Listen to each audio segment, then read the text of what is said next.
Band News informa hoje no ar, gelado e nas alturas. Vamos fazer uma expedição ao Everest, Camila Hirsch. Tudo bem com você? Tudo ótimo, Débora. Pois é, já deu até um friozinho na nuca aqui, viu?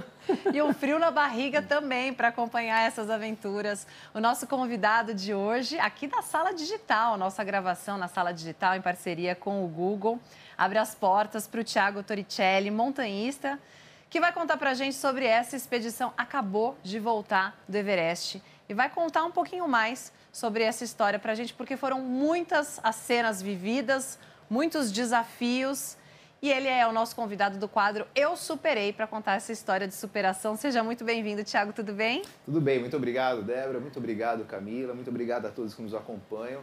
Obrigado pelo convite e para mim é um prazer e uma honra muito grande poder falar sobre esse desafio, né, que é um sonho que eu tive sonhado há tanto tempo e consegui realizar. Então, muito obrigado pelo espaço. Thiago, conta pra gente, você começou a escalar há 18 anos, o Thiago trabalha no mundo corporativo, é executivo de marketing, também montanhista, e há 18 anos começou a escalar. Como é que surgiu esse seu desejo, essa sua curiosidade e o seu preparo para conseguir chegar até onde você chegou? Sabe que eu já tentei buscar esse pavio inicial há muito tempo e eu não consigo encontrar de onde surgiu, porque ninguém na minha família faz isso, não é que eu tenha alguém próximo que faça isso, mas é algo que sempre esteve em mim, desde criança. Então, imagina que eu fui escoteiro, né, lá com 8 anos, 5 anos, e desde então eu já gostava de ir para o mato, de ir acampar, levar minha barraca, levar meu fogareiro, lampião. Eu lembro que presentes de infância eram sempre faca, que eu adorava ter, ainda tenho uma coleção de facas, lampião mesmo, canivete. Barraca, canivete, sempre adorei essas coisas. Então é uma coisa que partiu de mim mesmo, né? Não teve interferência de ninguém, sim, nenhum relacionamento próximo a mim tinha isso, mas desde criança eu gostava de ir para a montanha.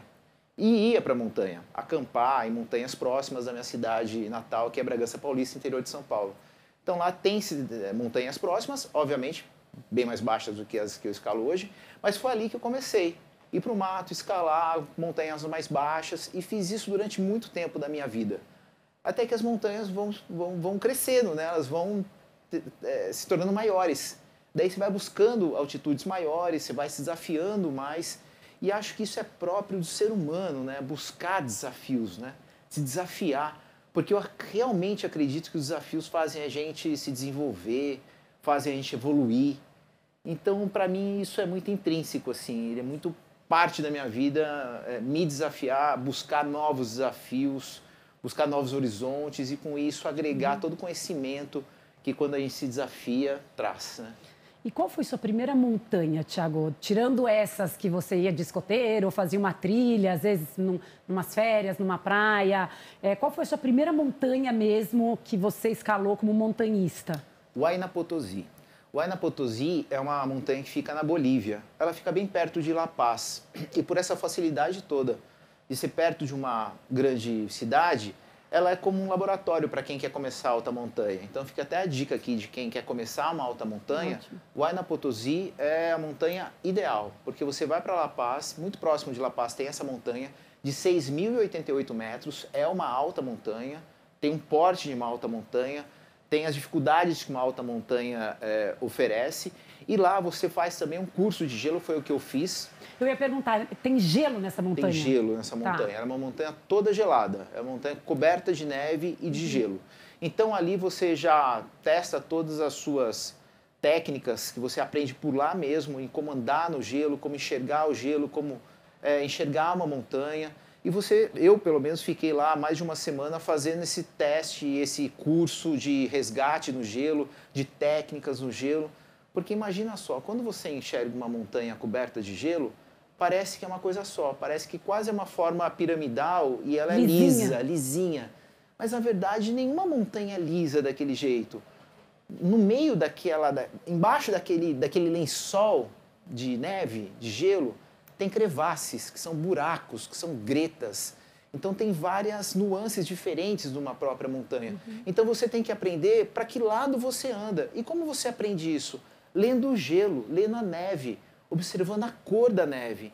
Então quanto mais azul, por exemplo, é uma neve, um gelo mais sólido, por um caminho que você pode ir com mais tranquilidade.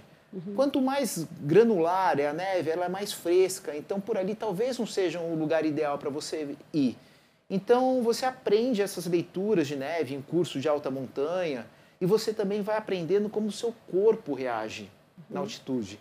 Isso é essencial, porque cada corpo reage de uma forma na altitude. Porque a altitude te dá, assim, dor de cabeça, dor intestinal, falta de ar, mal-estar. Para mim, me dá uma desinteria a 5.500 metros, que eu aprendi, tendo já uma desinteria a 5.500 metros, então eu aprendi que meu corpo reage dessa forma. Então peraí, que o ouvinte tem essa curiosidade. Como é que o montanhista faz para ir ao banheiro, ainda mais com uma dor de barriga assim? Porque não tem como Débora voltar. foi a primeira pergunta que ela fez para mim, quando ela falou que a gente ia te entrevistar. E o banheiro? Eu penso assim, ó, não foi a primeira, mas estava entre as 3. Alimentação, sono e o banheiro, né? Como é que faz para dormir nessas baixas temperaturas e elevadas altitudes? Como é que faz para se alimentar, para ter essa energia, para escalar? E a gente está falando das necessidades básicas. Você que tocou no assunto... Vou falar. Então se preparem, porque as imagens que virão nas suas cabeças agora não são imagens muito bacanas de se ter. Mas acontece assim, é a realidade. Quando você está embaixo, por exemplo, você está num acampamento base, ali você tem uma estrutura muito básica, que é uma lona colocada, e por vezes, às vezes você tem ali um vaso, né, um vaso de madeira, alguma coisa assim, mas a maioria das vezes não. A maioria das montanhas que eu escalei não tinha isso. O que você tem lá? Pedra. Você tem um monte de pedra. Então você tem a estrutura, quando você tem essa estrutura de lona ainda, você entra lá, pega o seu saquinho, porque obviamente, né, isso é super importante reforçar, a gente não deixa dejetos na montanha, a gente tem que cuidar da montanha. Então tudo que você leva para lá, lixo, até o seu próprio dejeto, você traz para a base e dá uma finalidade para ele. Então você faz ali no saquinho, amarra e carrega com você. Isso nos acampamentos baixos. Nos acampamentos superiores, gente, é muito, muito difícil você fazer qualquer coisa na altitude. É tudo muito cansativo e é tudo muito lento. Você se movimenta de forma lenta, o seu pensamento é lento. Então você tem que pensar tudo muito antes de fazer. Então eu vou pegar o copo, eu vou pensar em pegar o copo, vou esticar meu braço, vou pegar o copo, vou trazer até minha boca. É tudo muito lento, porque falta oxigênio. A gente não tem esse combustível que faz a gente ficar ativo, que é o oxigênio. Então lá tudo é muito lento. Então para você ir no banheiro é de uma lentidão muito grande. E fora que você está com inúmeras roupas, inúmeras camadas de roupa.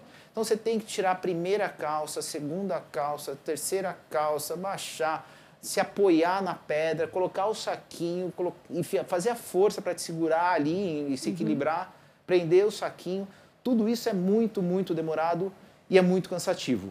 E nos acampamentos mais altos ainda, vou falar, por exemplo, no acampamento 4 do Everest, você não sai da barraca para fazer cocô. Não tem como você sair da barraca, porque do lado de fora está um mega frio e um frio que pode te matar, e um vento que pode te derrubar. E é um ambiente muito inóspito, que não é para você estar lá. E fora que você está no acampamento 4 com oxigênio, você está com o seu cilindro, você está com máscara. E aquele monte de roupa, você já está com um macacão de pluma lá em cima, que é mais difícil ainda. Só que você tem um zíper atrás que te facilita para você ir no banheiro. Então você faz dentro da barraca.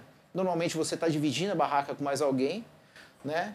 Então você pede ajuda para ele, segura. Já ganhou aquela intimidade. Não chega nesse ponto, mas enfim.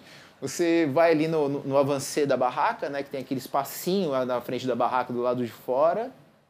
E você faz ali. Né? E isso depois tem aquele destino adequado, não é simplesmente cavar ali um buraco na neve e enterrar ali, não pode. Você traz para baixo. O Denali, por exemplo, que é uma montanha que eu escalei no Alasca, que essa montanha é uma montanha autônoma, onde você tem que carregar tudo que você vai usar durante 20 dias de escalada. Então um avião te deixa no meio de um campo de neve, né, de gelo, entre as montanhas do Alasca e tá bom, daqui a 20 dias eu volto te pegar. E você sai com um trenó, com a sua mochila, e você sai escalando ali, carregando o seu trenó, barraca, tudo mais, comida, tudo mais que você tenha. É uma escalada diferente do Everest, onde você tem os Sherpas que te ajudam. No Denali você não tem nenhum tipo de ajuda externa. Então você é que carrega tudo que você tem. Ali no Denali, eles te dão, no início, um baldinho. E esse baldinho você tem que carregar a sua escalada inteira. Aquele baldinho é para as suas necessidades físicas. E você tem que trazer aquele baldinho... Cheio. com Se alguma trouxer coisa. vazio, alguma coisa você. aconteceu. E daí você entrega para os rangers que tomam conta do parque e eles pedem você assina lá um documento que você realmente não vai deixar dejeto nenhum na montanha. Agora, existe uma alimentação também mais adequada, justamente pensando no sistema de digestão, pensando na energia, no equilíbrio que você tem que estar lá, no alimento que você vai carregar, porque se é perecível ou não. Do que se alimentam os montanhistas? Como é que é a alimentação lá no alto? Olha, é uma comida muito rica, assim, em energia, em carboidrato, de alto valor calórico. Então, o que a gente come? Coisas normais. Macarrão, a gente leva muito macarrão desidratado e faz lá macarrão e coloca salsicha, coloca qualquer coisa, algum embutido que seja. Então, no acampamento tem essa estrutura, por exemplo, para cozinhar? Tem, a gente leva fogareiro. Assim, depende muito da montanha. Uma montanha de longa duração, como o Everest, a gente tem uma estrutura de cozinha no acampamento base. Nos acampamentos, até o acampamento 2, você tem uma estrutura menor. A partir de então, você leva lifolizado. Então, você leva aquelas embalagens, aqueles sacos onde tem a comida lifolizada, né, seca, onde você só acrescenta água, dá uma mexidinha ali e come. Aquilo é de alto valor calórico.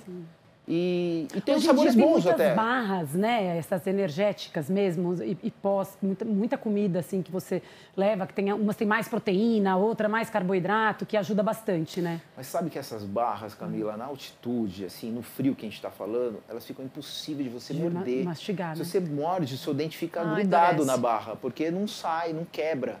Eu já tentei levar, sabe, bananinha, algumas coisas assim, mas o frio é tanto que aquele negócio congela, então você não consegue quebrar, nem a barra de cereal, então é impossível você morder. Então a gente precisa de alguma coisa que se dissolva mesmo na água e que fique de forma mais palatável, né? Seja gostoso e que você consiga mesmo ingerir. Então o lifolizado é uma grande saída, porque ele é leve, né? Você consegue levar de forma leve, compacto, chega lá, coloca a água. E tem sabores, então, tem macarrão bolonhesa, eu comi dessa vez um estrogonofe de carneiro, tem umas coisas assim. Obviamente que, né, ponderem aí o sabor, o tempero e tudo mais, né? Mas, e mesmo porque na altitude te falta apetite. Isso é outro mal que acontece na altitude também. Te falta apetite. Você precisa comer, mas você não tem fome. Você não consegue ter fome. Então você meio que ingere meio à força as coisas. Então eu levo muito gel. Gel eu levo muito, gel de carboidrato, assim, que ajuda enquanto você está se movimentando. É uma rápida absorção de carboidrato, então a cada 40, uma hora eu ingiro o gel e aquilo me ajuda a ter mais potência na caminhada, com cafeína e tudo mais. Daí o problema é que a cafeína também, ela tira... Desidrata. Ela desidrata e ela tira também a circulação das extremidades do corpo. Sim. E com isso a sua extremidade do corpo ela fica mais aberta, suscetível a ser congelada, a ter congelamento. Porque o congelamento acontece nas montanhas, nas extremidades do corpo. Então na ponta dos dedos, na ponta dos dedos dos pés. Então a cafeína também é um inimigo nesse ambiente. Então, tudo isso você vai carregando e você vai construindo que tipo de alimentação, né, você tem que ter. Mas a comida é uma comida muito normal mesmo. Assim, no acampamento base é o macarrão, você tenta colocar alguma proteína ali.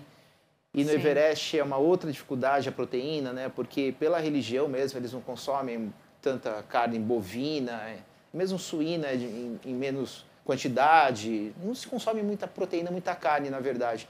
Então você tem um déficit de proteína, então até levei whey protein para tentar consolidar e equilibrar, né, essa falta de proteína que eu tinha por lá.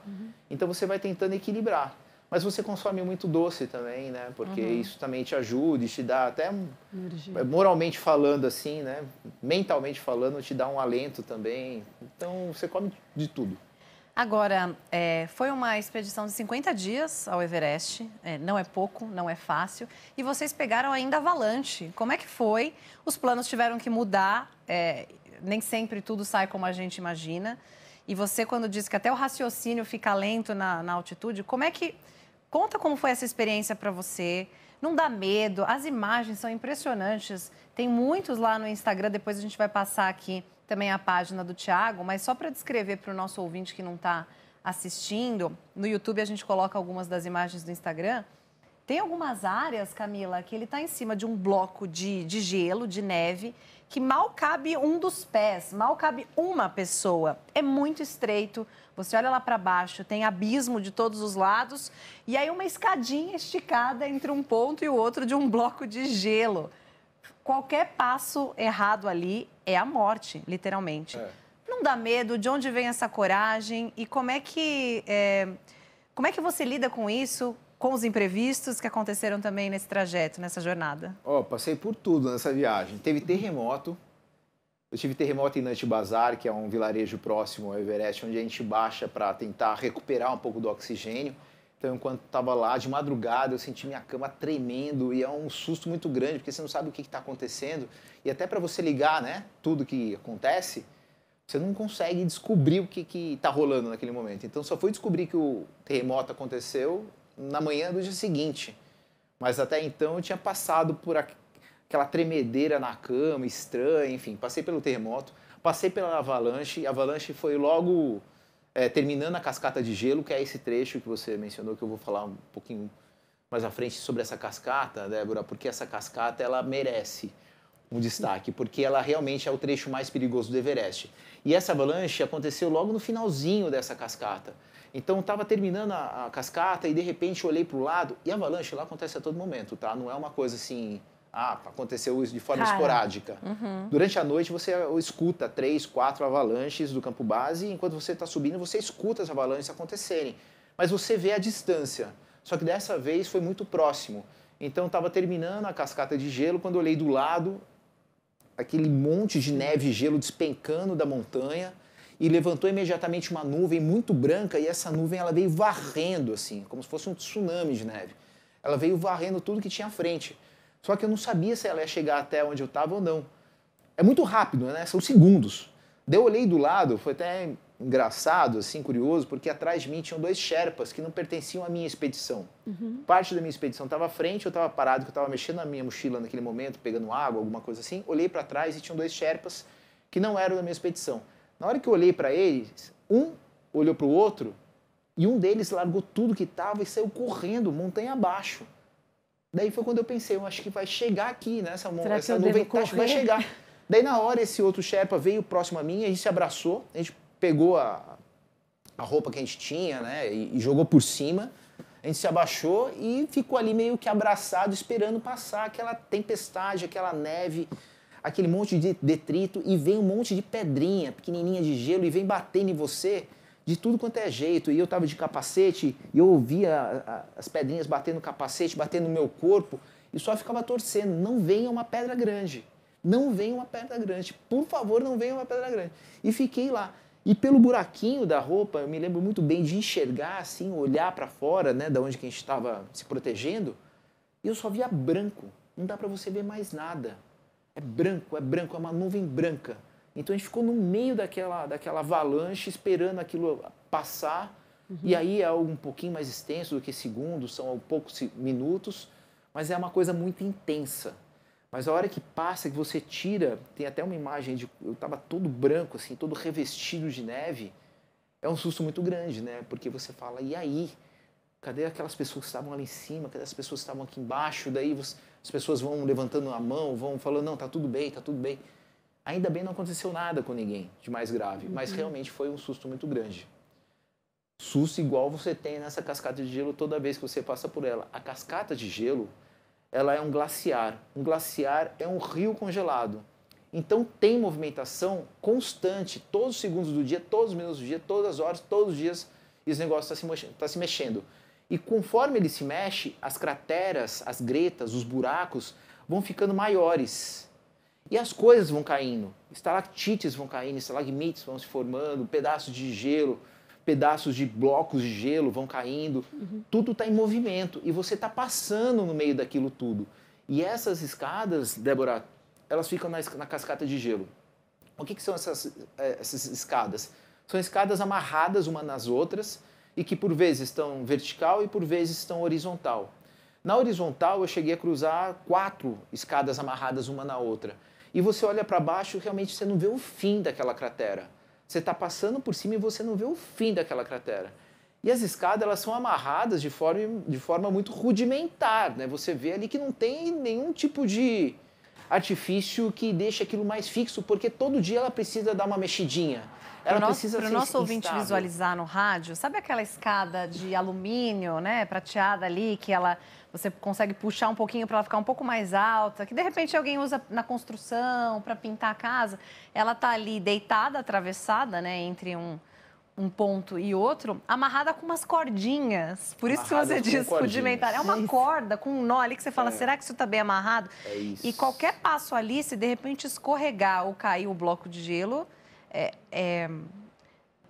a pessoa despenca lá de cima, né? Porque vocês não estão amarrados. Débora, e a gente estava conversando um pouquinho fora do ar, né, Thiago? E a gente estava falando que, né, ele foi com uma expedição, tinha mais pessoas, tinha um líder ali, uma equipe, mas você tem que confiar numa coisa que foi colocada ali por alguém que você não conhece também e você acredita que esteja tudo certo e você tem que passar, não tem como voltar para trás, né? Ou até porque você é dali para frente. Então, você tem que ter um controle emocional muito grande ali para passar naquilo, Precisa. Né? E sabe o que eu fazia nessas passagens, por exemplo, nessas escadas muito longas, onde você vai olhando para baixo, você vai olhando a cratera enorme que tinha ali. Eu, no meio dessa passagem, eu me conscientizei para onde que eu estava olhando. Eu não estava olhando para onde que eu queria chegar e nem estava olhando para baixo, o tamanho da dificuldade. Eu estava olhando para o próximo passo. Então, eu estava olhando assim, qual que era o próximo degrau daquela escadinha que eu tinha que colocar a mão. E só. Eu ia pensando nisso. Qual que é o próximo degrau que eu tenho que colocar a mão? Então, aquilo fez com que eu me conscientizasse assim, de não olhar para baixo e de não olhar o quão distante estava o meu objetivo, mas sim qual era o meu objetivo próximo, era pegar no próximo degrau daquela escada.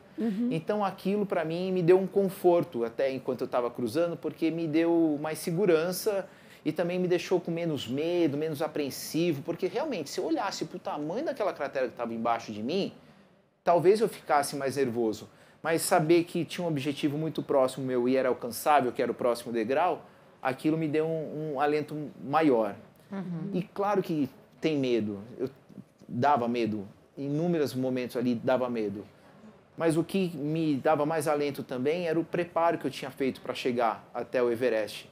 E eu tenho isso comigo, sabe? Tipo, que o preparo é uma grande vantagem que a gente tem para tudo. E para tudo na vida. E tudo que eu aprendo na montanha eu levo para a vida. O quanto melhor preparado você esteja, maior a sua vantagem. E seja para tudo na sua vida. Você vai para uma reunião. Se você estiver bem preparado, você não sabe exatamente o que vai acontecer naquela reunião, mas pode contar que aquilo vai ser uma vantagem para você. Assim como foi no Everest, para mim, no Lhotse, está bem preparado. Se eu não estivesse bem preparado, eu não teria essa vantagem na minha mão, porque realmente eu não sabia o que esperar. Obviamente que eu tinha uma ideia do que me esperava, mas exatamente o que estava me esperando eu não sabia. Claro. Então, por isso que o preparo que eu tinha foi uma grande vantagem. E foi uma grande vantagem eu ter chegado no Lhotse e estar bem preparado. Porque a partir do momento que a gente chegou a 8.400 metros, imagina, 8.400 metros, faltavam 400 metros para o topo do mundo, para o cume do Everest. São 5 horas, 400 metros. A gente não conseguiu chegar lá por causa do vento. Era um vento de ciclone, que tem um vento no Everest que chama jet stream, que ele bate a 9, 10 mil metros, que ele é arrebatador. Ele vem, derruba tudo, destrói tudo que tem na frente. E por vezes esse vento baixa e chega aos 8.000 metros, 8.400 metros. E quando ele baixa em vértice, num vértice invertido. Então ele forma um ciclone. E esses ciclones estavam se formando mais abaixo da gente e mais acima. Então a gente tinha que fazer uma retirada ali instantânea, porque os Sherpas estavam congelando as pontas dos dedos, os pontos dos pés. Então a gente teve que baixar instantaneamente. Só que a hora que a gente chegou no acampamento base, no acampamento 4, todo o resto da expedição baixou no dia seguinte imediatamente, só que eu tinha muito mais gás ainda e eu tinha sentido que eu não tinha dado tudo de mim ainda. Eu tinha muito mais para dar. E eu sei que vocês assim também são, tipo, a gente está acostumado a dar tudo da gente, né? A gente vai, pô, caramba, eu tenho muito mais para dar.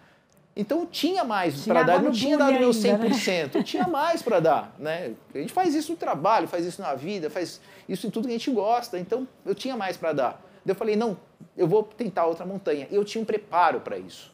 porque eu tinha me preparado dessa maneira no México, tinha feito 5 montanhas na sequência no México, tinha feito isso no Equador, então estava preparado, ou seja, foi a junção da minha força de vontade, de eu saber que eu tinha mais a oferecer, com o meu preparo. Juntando tudo isso, parti e fui para o Lhotse. Daí foi quando eu atingi o cume do Lhotse. Explica para o nosso ouvinte o que é o Lhotse. O Lhotse é uma montanha irmã do Everest, é uma montanha que fica do lado do Everest. Ela é a 4ª maior montanha do mundo, ela tem 8.516 metros. A diferença dela para o Everest é a partir do campo 4. Então até o campo 3, vocês seguem o mesmo acampamento. Então dorme no acampamento base, cascata de gelo, acampamento 1, 2, 3. E no 4 se divide. Quem vai subir o Lhotse e quem vai subir o Everest. A diferença é que o Everest, a partir do campo 4, você tem momentos de caminhada e alguns momentos que você usa o Jumar, que é um equipamento técnico que você tem que prender a corda e aquele instrumento te auxilia a continuar a subida. O Lhotse, ele é técnico o tempo todo, desde o princípio até o cume, são 7, 8 horas escalando tecnicamente com o Jumar na mão em canaletas. Canaletas, imagina, é a junção de 2 paredes, onde forma ali tipo um funil, e o Lhotse são 6 funis diferentes até você chegar até o cume. E muito íngreme, 55 a 60 graus. Então você está sempre escorregando, então você precisa estar sempre preso ao seu Jumar, ali não dá para descuidar um segundo, então você precisa clipar o seu mosquetão à corda todo momento, saber que aquilo lá está firme, soltar o Jumar, plugar mais à frente e ir escalando, puxando pela mão. Então é de uma escalada técnica, exigente ao máximo. E no dia anterior havia morrido uma pessoa no Lhotse e eu só soube no dia seguinte quando cheguei no cume. E daí me informaram que eu podia encontrar esse corpo lá. E com quem que você foi? Com 2 Sherpas. Tá. Porque toda a expedição baixou para o campo base imediatamente na manhã seguinte. E eu permaneci no campo 4 com esses 2 Sherpas, porque eu sabia que tinha mais para dar ainda, né? Eu sabia que podia exigir mais de mim. Foi uma surpresa então boa, então, isso para você, né, Thiago? Porque a gente fala tanto da responsabilidade de subir, de escalar uma montanha, né? A gente fala tanto do saber quando voltar. Todo mundo sabe que a gente escuta muitos montanhistas falando que não que seja fácil chegar lá em cima, mas a descida é muito perigosa, né? E muitas pessoas morrem na descida, né? Então, assim, vocês terem decidido, né? A equipe ter decidido ali, né? Não dá mais, precisamos descer. Foi extremamente prudente e correto, mas foi uma surpresa maravilhosa você estar bem ali no acampamento 4 e poder completar com os 2 Sherpas outra montanha, né? Foi uma descida muito racional, mais do que emocional, né? Eu acho que pelo emocional todo mundo ali continuaria, mas obviamente que todo mundo que vai para o Everest é experiente. Você já passou por inúmeras montanhas, você já viveu muita coisa nas montanhas, então você sabe o perigo que as montanhas oferecem. Então ali eu acho que foi uma decisão muito racional voltar, porque a gente sabe que o cume é em casa. O cume, na verdade, uma montanha é quando você volta para casa. Aquilo é o cume da sua montanha, né? Quando você volta inteiro para casa. Então todo mundo ali soube que naquele momento a montanha não queria que a gente subisse. Então ela não permitiu que a gente subisse. Então a gente desceu dos 8.400 metros. E é bem verdade, Camila, a maioria dos acidentes acontecem na descida. A maioria, a grande maioria. Por quê? Eu acho e juntando também o que eu conheço de montanha. Quando você atinge o cume, aquela adrenalina toda que você tem de chegar no cume, aquela febre do cume, baixa. E é uma coisa, assim, muito repentina. Você chega no cume, baixa a adrenalina. Atingi, alcancei. Só que muita gente esquece que ali é só metade do caminho. Você tem metade ainda do caminho para fazer, que é a metade para baixo, para te levar de volta para casa. Então, quando você chega ali, obviamente, a adrenalina cai. Então, tem esse lado emocional todo. E tem o cansaço extremo, porque você dá tudo de você para chegar até o cume. E você, muitas vezes, né, abre mão de lembrar de que tem metade para baixo ainda. Então, você dá tudo de você para chegar até o cume, tem o lado emocional. E a descida, muitas vezes, é mais perigosa mesmo, porque você tem que se prender muito mais. Porque imagina, é uma rua, né? Para subir, você tem uma aderência maior. Para descer, parece que tudo te empurra para baixo. E eu tive uma grande dificuldade na descida do Everest, que foi o meu Google, meu óculos de neve, ele congelou por dentro. Então, a minha respiração fez com que embaçasse e craquelasse, aquilo congela. lá virou gelo. E eu não conseguia mais enxergar com o meu Google. Então eu tive que... E o meu Sherpa, ele estava descendo assim muito mais à frente do que eu, que ele estava desesperado porque ele realmente estava em processo de congelamento. Então ele estava lá para frente e eu estava lá para trás, sendo que numa situação dessa é o inverso que tem que acontecer, né? Tipo, o Sherpa te segura mais atrás, porque o Sherpa é a sua grande segurança lá. Imagina que é uma etnia nepalesa que está super acostumada à altitude, então ele tem uma facilidade em se locomover em altitude. Então ele é uma grande segurança sua lá. E a escalada é sempre em 2, em montanhas mais técnicas, justamente pela segurança, porque tem a corda da vida, se você cair ele segura, se ele cair eu seguro ele. Só que ele estava desesperado para descer, porque realmente ele estava em processo de congelamento. Só que eu estava muito atrás e eu não conseguia enxergar. E eu descia, a única coisa que eu enxergava à distância era o reflexo da minha headlamp, né, da minha lâmpada de cabeça, da minha lanterna de cabeça, no reflexivo da jaqueta dele. Então, para mim, eu via só aquela luzinha lá embaixo, só que eu não conseguia ler o chão. Não sabia se tinha buraco, se tinha pedra, e numa descida. Então, por vezes, eu caí 2, 3 vezes na descida do Everest rolando. Daí eu me prendi na corda, e me levantava e caía de novo, e por 2, 3 vezes aconteceu isso. E esse problema, e daí eu tive que tirar o óculos para enxergar. Só que no momento que eu tirei o óculos, vieram os grãos de neve no meu olho e queimaram a minha córnea. Então eles rasparam a minha córnea. Então eu fiquei sem o olho direito. Eu fiquei assim, só enxergando com o olho a descida toda do Everest. E no dia seguinte do Lhotse, eu fui mesmo assim. Eu falei, pô, eu tinha muito a oferecer e fui com o olho danificado. Quanto tempo leva essa descida, por exemplo, esse processo para você descer? A gente está falando de quanto tempo? A gente saiu do acampamento base para começar o acampamento 4 às 7 horas da noite. A gente chegou no balcone, eu imagino que era umas 3, 4 horas da manhã. E daí, sem parar? Sem parar. São, assim, segundos parando só para beber água. E daí a gente desceu e eu cheguei no acampamento de volta 4 às 7 horas da manhã. Então foram quase 12 horas de descida. Então essa descida aí levou umas 4 horas de descida, né, com essa dificuldade de olhar assim. E daí no dia seguinte, com esse olho mesmo, eu parti para o Lhotse. Mas aí ele foi gradualmente melhorando. Assim, quando eu cheguei no cume, eu estava até quase enxergando com os 2 olhos. Mas daí estava dia, né, tudo facilita tal, e ali me permitiu chegar até o cume. Tiago, daria para a gente ficar aqui um tempão conversando, mas antes da gente encerrar, na sala digital a gente tem acesso às perguntas que são mais buscadas no Google em relação a diferentes assuntos. E tem muitas dúvidas quando a gente fala, por exemplo, de diferença entre montanhismo e alpinismo, qual que é a principal diferença, se alpinismo é um esporte. Ainda muitas pessoas não têm muita familiaridade com esse assunto. Por exemplo, como iniciar no montanhismo? Você falou sobre esse preparo, que é essencial. Que dica você dá para quem está nos ouvindo, que se interessa pelo esporte, que quer começar? Onde que busca aqui no Brasil esse acesso, né, para começar no montanhismo? Olha, aqui no Brasil tem muita montanha legal e são treinamentos que eu faço também. Por exemplo, meu treinamento, além da academia, né, que eu faço 4, 5 vezes por semana, faço minhas corridas de montanha, faço uma meia maratona por semana. Eu vou muito para a montanha e é essencial, se você vai mesmo praticar montanhismo, você ter essa familiaridade com a montanha, que é você se sentir parte desse universo da montanha, da natureza, e estar à vontade nela. Porque realmente muita gente se sente mal num ambiente muito aberto e muito exposto na montanha, porque ali realmente você está exposto a tudo que possa acontecer, sol forte, vento, tudo mais.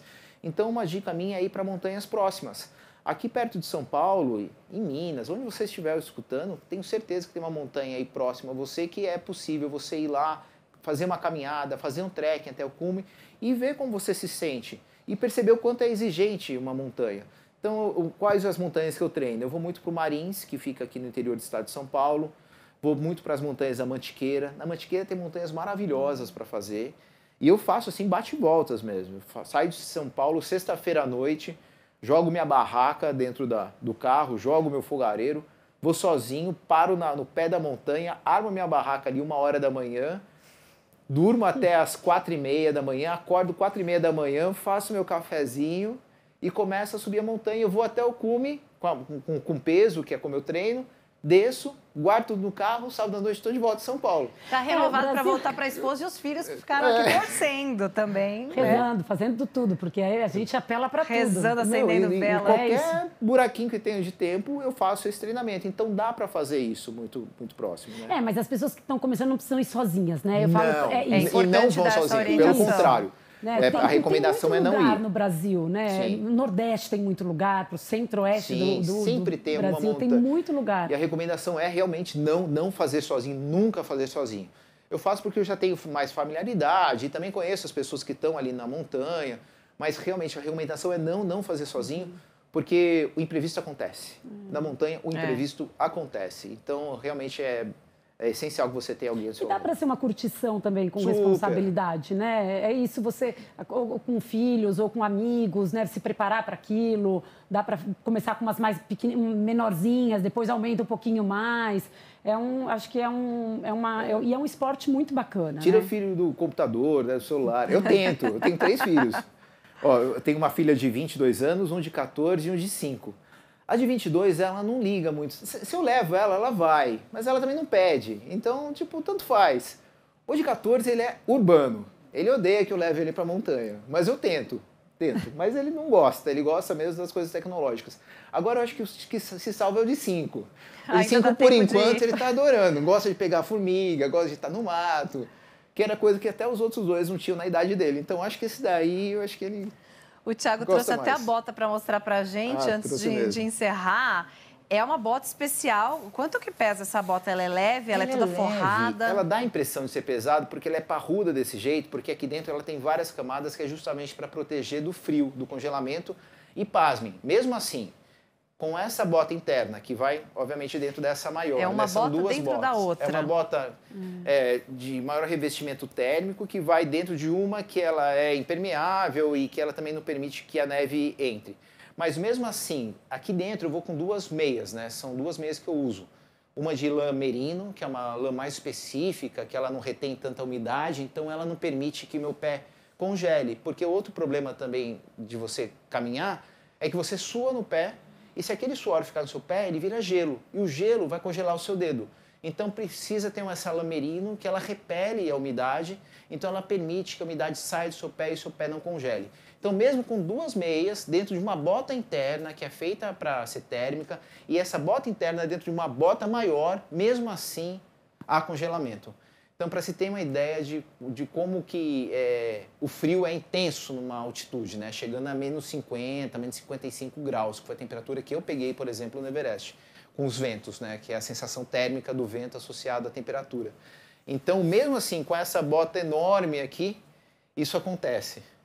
Tem que ter os equipamentos necessários, o acompanhamento correto também, muito treino, muito preparo físico e mental, como o Thiago falou.